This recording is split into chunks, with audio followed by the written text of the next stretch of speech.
আসসালামু আলাইকুম। কি অবস্থা সবার, কেমন আছেন? তো আমি এই মুহূর্তে দাঁড়িয়ে আছি বসুরহাট থেকে উত্তর পাশে, যেই মির্জা সড়ক নামে অনেকেই চেনেন, যদিও এখন মির্জা সড়ক বলাও কিন্তু অন্যায়। যাই হোক, এখানে আমি দাঁড়িয়ে আছি। আসলে মির্জার কোনো বিকল্প নেই বলতে গেলে, যে এই বসুরহাটটা ক্লিন রাখার জন্য। যদিও অন্যান্য সব কাজে সে অনিয়ম করেছিল, কিন্তু বসুরহাটটা সবসময় ক্লিন ছিল, এটা মানতে হবে আপনাকে। তো দেখতেই পারতেছেন যে এইখানে একটি পাবলিক টয়লেট আছে, এবং পাবলিক টয়লেটে আবার কিন্তু টাকা নেওয়া হচ্ছে।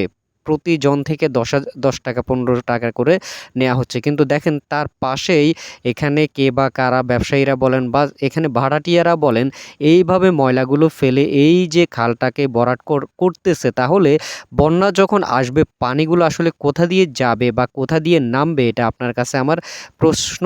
জনস্বার্থে এই ভিডিওটি বেশি বেশি করে শেয়ার করুন, যাতে এখানে যারা কর্তৃপক্ষ আছে তাদের চোখ পর্যন্ত এই ভিডিওটি পৌঁছাতে পারে, যেন তারা একটি উদ্যোগ নিতে পারে এই খালটি পরিষ্কার করতে।